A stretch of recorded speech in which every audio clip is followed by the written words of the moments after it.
ஒரு குட்டி கதை மாதிரி ஒரு ஆட்டோக்காரர் ஒரு கர்ப்பிணி பெண் ஆட்டோல ஏத்திக்கிட்டு ஹாஸ்பிட்டலுக்கு போறார். பெரிய மழை பெஞ்சுக்கிட்டு இருக்கு. அப்ப அவர்கிட்ட இருந்த அந்த கொடைய அந்த கர்ப்பிணி பெண்ணை கிட்ட கொடுத்துட்டு இதை எடுத்துக்கிட்டு போமா அப்படின்னு சொல்றாங்க. அப்ப அந்த பொண்ணு சொல்றாங்க, ஆனா இது எப்படி நான் உங்ககிட்ட நான் திருப்பி கொடுக்கறது? அதுக்கு அந்த ஆட்டோக்காரர் சொல்றாரு, வேற யாருக்காவது தேவைப்படுறவங்களுக்கு கொடுத்துருமா அப்படின்னு சொல்லிட்டு அவர் போயிடுறாரு.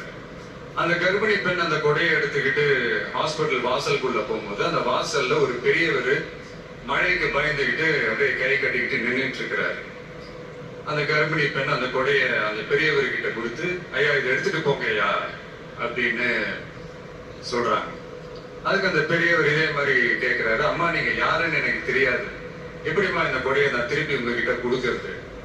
அதுக்கு அந்த பொண்ணு சிரிச்சுக்கிட்டே சொல்றாங்க, வேற யாருக்காவது தேவைப்படுறவங்களுக்கு கொடுத்துருங்க ஐயா அப்படின்னு சொல்லிட்டு போயிடுறாங்க.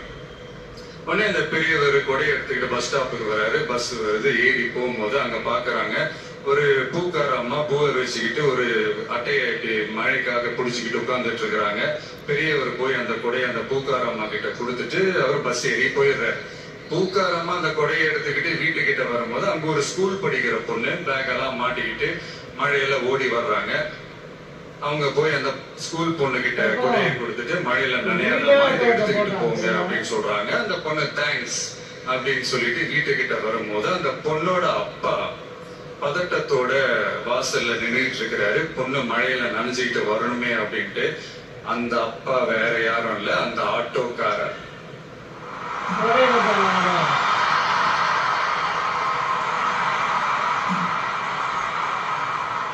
அந்த குடை அவர் கொடுத்த குடை. So the moral of the story is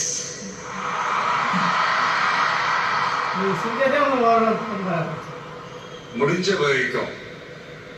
வரைக்கும் எல்லாருக்கும் சின்ன சின்னதா ஒரு நல்லது, சின்ன சின்னதா ஒரு ஹெல்ப் அது செஞ்சு எடுத்து பாருங்க. லைஃப் ஒரு மாதிரி ஜாலியா இன்ட்ரெஸ்டிங்கா இருக்கும்.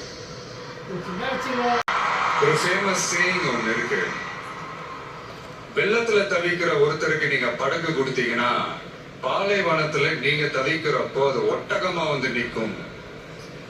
இப்ப யாராவது உங்களுக்கு ஏதாவது கெடுதல் செஞ்சுட்டாங்கன்னு வைங்களேன், அதை நீங்க பழி வாங்கிட்டீங்கன்னு வைங்களேன், அந்த நாள் முழுக்க நீங்க சம மகிழ்ச்சியா இருப்பீங்க.